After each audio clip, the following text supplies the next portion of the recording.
सतगुरु भगवान की जय। ये सतगुरु भगवान पूर्ण ब्रह्म परमेश्वर कबीर साहब हैं। इस सच्चे कहते हैं अगर ये भगत आत्मा है तो उसके लिए सच्चे पति के रूप में है, और जो भगत हैं वो प्यारी आत्मा है और उसको उस भगवान को पाना है। तो ये आज का शब्द जो है जो बहुत ही गंभीर है, बहुत ही हृदय में उतारने लायक है। कहते मोरी चुनरी में पर गौ दाग पिया। देखो, मेरी चुनरी में पर गौ दाग पिया। पिया कौन है? पिया अपना सतगुरु भगवान है। पिया सच्चा पिया सतगुरु है।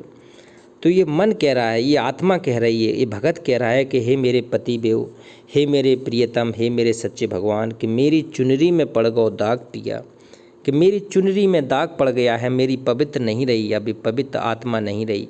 इस मन ने, कहते हैं इस मन ने मेरी आत्मा को, कहते हैं, पवित्र नहीं रहने दिया है। विषय भोग में, काम वासना में, क्रोध, लोभ, मोह, अहंकार में पूरी तरह से इसको दाग में बना दिया है। कहते हैं मेरी चुनरी में पर गौ दाग पिया। 5 तत्व की बनी रे चुनरिया, आहा 16 से बंद लागे जिया। कहते हैं 5 तत्व, अग्नि, जल, आकाश, वायु और धरती, ये 5 तत्व हैं। इसके ये तत्व बना है, इससे चुनरिया बनी है, इससे मिट्टी का शरीर बना है।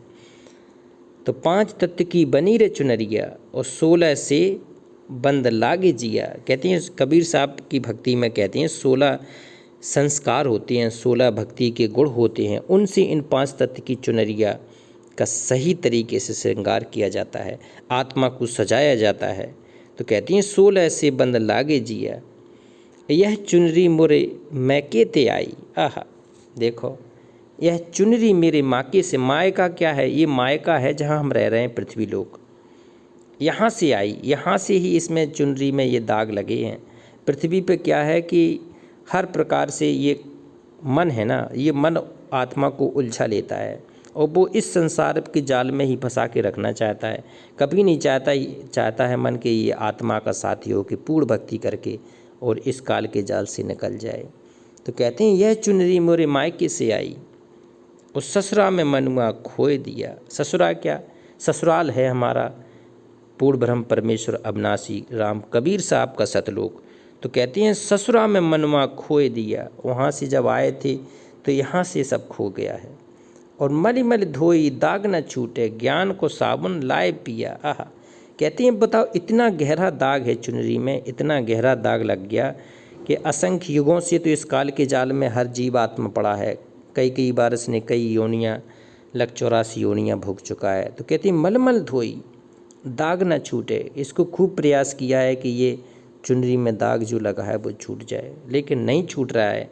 अब छुटाने के लिए कहते हैं ज्ञान को साबुन लाए पिया। आह, ज्ञान का साबुन लेके खुद सा शरीर कबीर साहब प्रकट होके आ गए।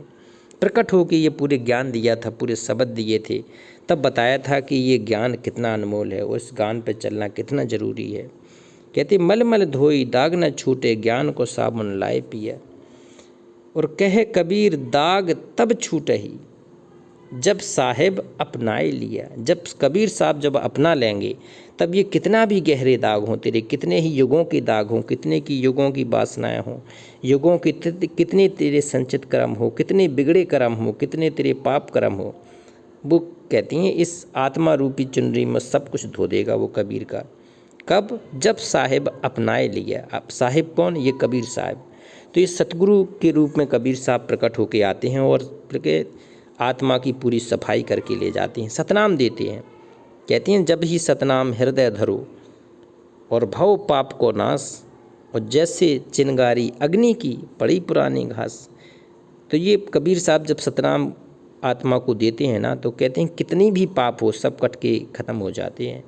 तो ये कबीर साहब का सच्चा मार्ग, सच्चा भक्ति मार्ग है। और कहती ये आत्मा की जो गंदगी हो गई है, जो मन की कारण हो गई है, उसको दूर करने के लिए कबीर साहब प्रकट है। तो कहती हैं सच्ची भक्ति अब सतगुरु के माध्यम से करनी है, सत भक्ति करनी है और सच्चे लोक में जाना है। तो ये अविनाशी राम का जयकारा लगाते हैं। पूर्ण ब्रह्म परमेश्वर सत कबीर भगवान की जय। बंदी छोड़ कबीर साहेब की जय।